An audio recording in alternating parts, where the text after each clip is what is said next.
दोस्तों अगर आप भी महेंद्र सिंह धोनी के फैन हैं तो हमारी इस वीडियो को दिल से एक लाइक जरूर कीजिएगा। दोस्तों धोनी के चाल सीएसके के नहीं आई काम, हैदराबाद ने 6 विकेटों से चटाई है करारी धूल। युवराज के चेले ने धोनी की टीम चेन्नई को जीत की पटरी से उतारा। 12 गेंद पर इस खिलाड़ी ने सीएसके के हर गेंदबाज को छकाया, अकेले छीन ले गया जीत। तो आखिर कैसे महेंद्र सिंह धोनी के मास्टर ब्लास्टर की धज्जियां उड़ाते हुए पैट कमिंस की ऑरेंज आर्मी ने धोनी को कभी न भूलने वाली हार थमा दी। कैसे धोनी का हर एक प्लान यहां तक फ्लॉप हो गया, कैसे धोनी का तोड़ हैदराबाद ने गुरूर रूंगटे खड़े कर देने वाले रोमांचक मुकाबले की पूरी हाईलाइट हम आपको दिखाएंगे। लेकिन उससे पहले आपको क्या लगता है धोनी और पैट कमिंस में कौन सबसे महान कप्तान है? अपनी कीमती राय में नीचे कमेंट करके जरूर बताइएगा। दोस्तों आईपीएल 2024 के सबसे रोमांचक और ऐतिहासिक 18वें मुकाबले के लिए ऑरेंज आर्मी हैदराबाद के सामने खड़ी थी। आईपीएल इतिहास की सबसे बड़ी टीम मानी जाने वाली Chennai Super Kings Rajiv Gandhi International Stadium में इन दोनों टीमों के बीच होने वाला जबरदस्त घमासान देखने के लिए हर कोई बेकरार था। लेकिन फिर हैदराबाद की ऑरेंज आर्मी ने जो चमत्कार कर दिखाया उसने पूरे क्रिकेट जगत में तहलका ही मचा दिया। जी हाँ, लेकिन उससे पहले टॉस की बात करें तो इस मुकाबले में जब सिक्का उछाला गया तो टॉस के बॉस बने कप्तान हैदराबाद के पैट कमिंस और उन्होंने टॉस जीतकर पहले मेहमानों को बल्लेबाजी करने का न्योता दिया। चेन्नई की तरफ से अपनी टीम को तूफानी शुरुआत दिलाने के इरादे से सचिन रविंद्र के साथ ऋतुराज गायकवाड़ की जोड़ी मैदान में उतरी थी। इन दोनों के कंधों पर अपनी टीम को एक बेहतरीन ओपनिंग शुरुआत दिलाने की इंपॉर्टेंट जिम्मेदारी थी, जिसे इन्होंने बखूबी निभाना चाहा। इन दोनों खिलाड़ियों ने बेहतरीन चौके से अपना खाता खोला और तेजी से अपनी टीम को आगे बढ़ाना शुरू किया। 3 ओवर में ही चेन्नई ने 25 रन बना लिए थे। इन दोनों ने अपनी टीम को एक सटीक शुरुआत दिलाई थी और ये दोनों बड़ी पारी खेलना चाहते थे, लेकिन ज्यादा देर तक उनकी रणनीति काम नहीं आई। जैसे ही चौथा ओवर लेकर हैदराबाद के सबसे बड़े गेंदबाज भुवनेश्वर कुमार आए, उन्होंने अपनी पहली गेंद पर सचिन रविंद्र को अपने जाल में फंसा लिया। जहां सचिन रविंद्र केवल 9 गेंद पर 2 बेहतरीन चौकों की बदौलत 12 रन बनाकर वापस लौट गए और चेन्नई को पहला झटका लगा। अब नंबर 3 के पायदान पर चेन्नई के सबसे भरोसेमंद बल्लेबाज माने जाने वाले अजिंक्य रहाणे को बैटिंग में मोर्चा संभालने के लिए भेजा गया था, जिन्होंने आते ही पैट कमिंस को छक्के के लिए डिपॉजिट कर अपने तेवर हैदराबाद को दिखा दिए। और फिर दोस्तों पावर प्ले के आखिरी ओवर में कुछ ऐसा हुआ जिसने पूरे मैच का पांसा ही पलट कर रख दिया।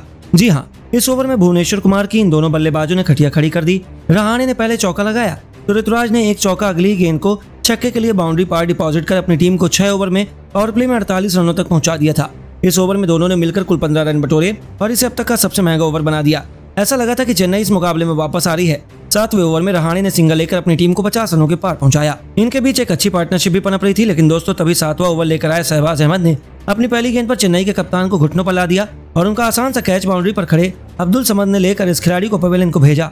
और जहां ऋतुराज 21 गेंद पर 3 चौकों और एक तूफानी छक्के की बदौलत 26 रन बनाकर वापस लौट आए। चेन्नई को दूसरा झटका बहुत जल्द लग चुका था। मैदान पर उतरी टीम के लिए मोर्चा संभालने शिवम दुबे उतरे थे, जिन्हें देखकर ऐसा लगा कि वह तो सर पर कफन बांधकर उतरे हैं। शहबाज अहमद के खिलाफ तूफानी छक्का लगाकर शिवम दुबे ने अपना खाता खोला तो अगली गेंद को उन्होंने बाउंड्री के बाहर चौके के लिए डिपॉजिट कर अपने तेवर हैदराबाद को दिखा दिए। 8 ओवर में उन्होंने अपनी टीम को 65 रनों तक पहुंचा दिया और उसके बाद रुकना क्या होता है वह तो शिवम दुबे से सीखा ही नहीं। मिनी युवराज सिंह के नाम से मशहूर इस खिलाड़ी ने सीधा छक्कों से डील करने का मन बनाया था।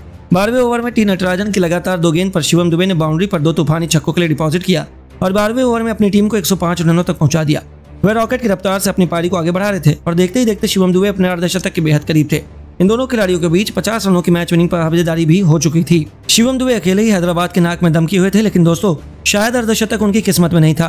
पैट कमिंस ने 14वें ओवर में इस खिलाड़ी को अपनी घातक स्लोअर बाउंसर में फंसा लिया और शिवम दुबे को 24 गेंद पर 2 चौकों 4 तूफानी छक्कों की बदौलत 45 रन बनाकर पवेलियन की शोभा बढ़ाने लौटना पड़ा। वहीं फिर दोस्तों इस स्क्रीन के बाद तो मानो हैदराबाद की चेन्नई की कमर तोड़कर रख दी हो। अगली ही ओवर में जयदेव उनदकट ने भी सेट बल्लेबाज अजिंक्य रहाणे का शिकार किया और लगातार गिरे 2 विकेटों ने चेन्नई को मुकाबले में काफी पीछे धकेल दिया। रहाणे 30 गेंद पर 2 चौके 1 छक्के की बदौलत 35 रन बनाकर वापस लौटे और 15वें ओवर में चेन्नई ने 127 रन बनाकर अपने 4 बल्लेबाजों को गवा दिया। मैदान पर रविंद्र जडेजा के साथ डेरी मिचेल अपने टीम के लिए मोर्चा संभालने नहीं आए थे, लेकिन रनों की रफ्तार ने तो मानो पूरे तरीके से ब्रेक लगा दिया। दोनों खिलाड़ियों को मैदान में काफी संघर्ष करना पड़ रहा था और 18वें ओवर में रविंद्र जडेजा ने कमिंस का स्वागत किया, जहां चौके से मिचेल ने आखिरी गेंद को चौके के लिए मारकर अपनी टीम को 152 रनों तक पहुंचाया। लेकिन दोस्तों डेरिल मिचेल ज्यादा मैदान पर नहीं टिक पाए। 11 गेंद पर 13 रन बनाकर अब्दुल समद ने उनका शिकार किया। अंत में खुद महेंद्र सिंह धोनी को मैदान में आना पड़ा, लेकिन वह भी कुछ खास नहीं कर पाए। पारी की आखिरी गेंद पर जडेजा ने चौका लगाकर 20 ओवर में अपनी टीम को 165 रनों तक 5 विकेट के नुकसान पर पहुंचा दिया और अब हैदराबाद के सामने एक आसान सा लक्ष्य था, लेकिन चेन्नई के गेंदबाजों के सामने हैदराबाद को मुश्किल तो होने वाली थी। अपनी टीम को तूफानी शुरुआत दिलाने के इरादे से हैदराबाद की तरफ से ट्रेविस हेड के साथ अभिषेक शर्मा की खौफनाक जोड़ी मैदान में उतरी थी, जिनका नाम ही चेन्नई के गेंदबाजों को पसीने छुड़ाने के लिए काफी था। और फिर जो हुआ उसे चेन्नई के फैंस क्या महेंद्र सिंह धोनी भी खुद कभी भुला नहीं पाएंगे। पहला ओवर लेकर आए दीपक चहर की दूसरी गेंद पर ट्रेविस हेड का कैच छूट गया और इसके बाद चेन्नई के फैंस बेहद निराश थे, लेकिन उन्हें अंदाजा भी नहीं था कि ट्रेविस हेड का कैच छोड़ना उन्हें इतना भारी पड़ सकता है।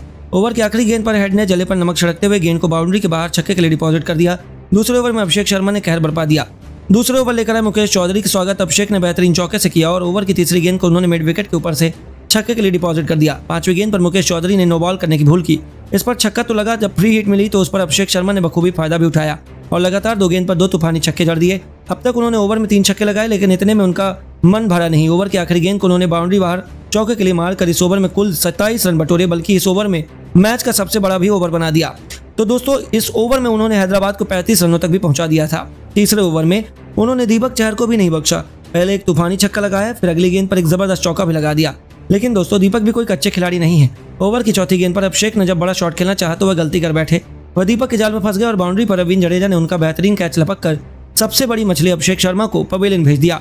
लेकिन जाने से पहले इस खिलाड़ी ने केवल 12 गेंद पर 3 चौके 4 तूफानी छक्कों से सजी 37 रनों की खौफनाक पारी खेली थी। उनके आउट होने के बाद मैदान में मोर्चा संभालने के लिए कप्तान ईडन मार्करम आए थे। चेन्नई इस विकेट के बाद वापसी करना चाहती थी, लेकिन यह तो केवल उनकी एक गलतफहमी थी। मार्करम ने आते ही चौथे ओवर में एक के बाद एक 2 जबरदस्त चौके लगाए। 4 ओवर में अपनी टीम को रॉकेट की रफ्तार से 57 रनों तक पहुंचा दिया और 5वें ओवर में भी हेड ने एक खतरनाक चौका लगाया। यहां तक कि पावर लेकर आखिरी ओवर में तुषार देशपांडे की धज्जियां उड़ाते हुए दोनों ने मिलकर एक के बाद एक 3 जबरदस्त चौके लगाए और 6 ओवर में ही अपनी टीम को 78 रनों तक पहुंचा दिया। उसके बाद भी रुकना क्या होता है यह तो उन्होंने सीखा ही नहीं। चेन्नई के फैंस क्या, खुद महेंद्र सिंह धोनी के भी पसीने छोड़ चुके थे। उन्हें अपनी टीम की वापसी करवाने का कोई भी रास्ता दिखाई नहीं दे रहा था। 9 ओवर में ही अपनी बेखौफ बल्लेबाजी से हैदराबाद ने 101 रन बना लिए थे। मुकाबला पूरी तरीके से उनकी मुट्ठी में था।